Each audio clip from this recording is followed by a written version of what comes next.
saniifuu warroonni biyyaalaa jirtanis ijoollee tanaaf gabbaatanii hiriira waan takka baatanii sagalee ta'uu qabdanii mootummaan addunyaa waan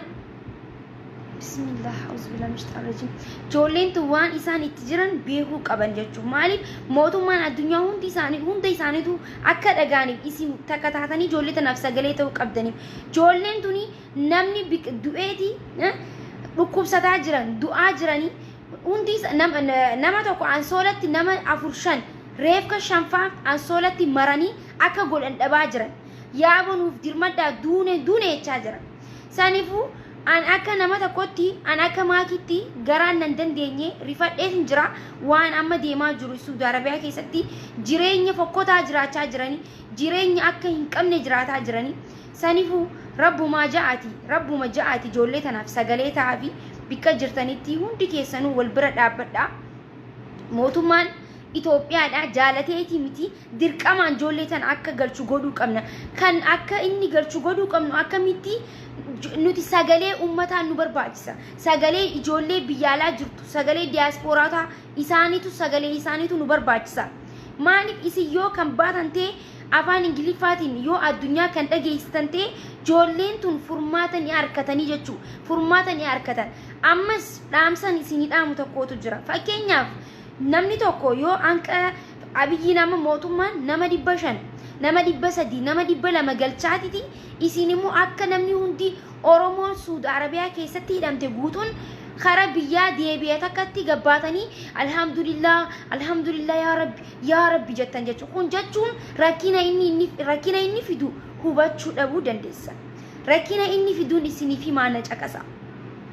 namni 200 mootummaa yoo kan galchu ta'e yoo ati baatee alhamdulillah ijoolleen teenya galtee jirti yoo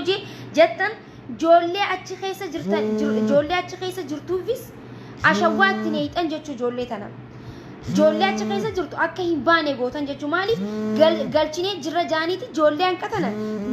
barreessaniiti mootummaa addunyaattis ta'e waan hundas ta'e beeksisan jechuu warri silkiin irra bilbilaa jirtan dhiifamaa laayifirra jira ijoollee tan gizee yoo galanis poostiin godhina waan isiniimu yoo kan galan ta'e afaaniin usaati galanimi usaatiti keessanitti alhamdulillahi rabbil alamin jaa alhamdulillahi waan hedduu fiddee dhufti jechuu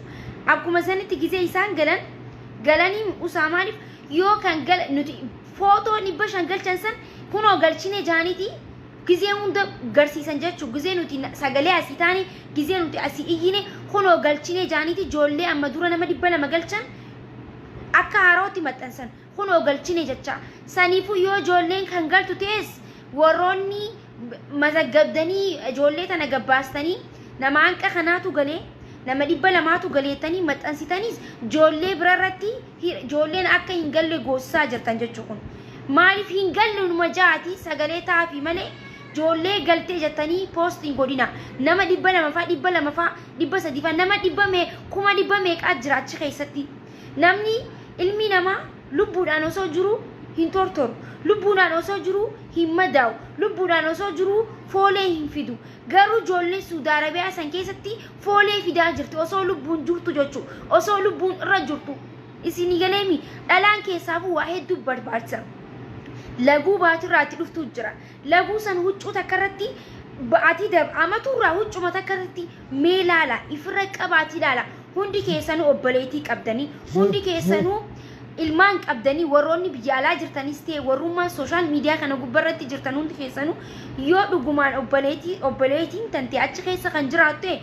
sa'a 24 sagalee ni taataaf obboleetii tanteettu achi keessa waan jiruuf garuu ijoollee tana dhiigaan obbolummaa qabna biyyaanis takka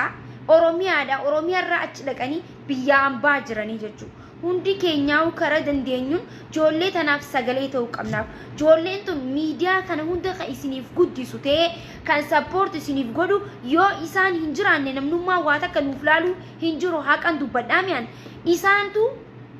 kunis Oromoo ta'e tunis akkas kan jaan ilaalan maaliif ijoolleen biyya Arabaadha nama tokkoo fi nama lamaaf baalageedha jechuunis ni ulfaata maaliif namni nagiyaatis hedduu keessa jira miskiina meeqaa keessa jira sababa nama lamaatiin ijoolleen achi keessa jirtu jibbamuu hin qabdu jechuu barbaadeeti dhugaa jirtuun isinitti ma dhugaa jirtu miskiinota kabajaa qaban kan dalagachuudhaaf biyya san dhaqan kan kaayyoo isaanii beekan maaliif akka achi dhaqan kan beekan hedduutu jira jechuu sababa nama lamaatiin maqaan nama dilaa badaa jechuu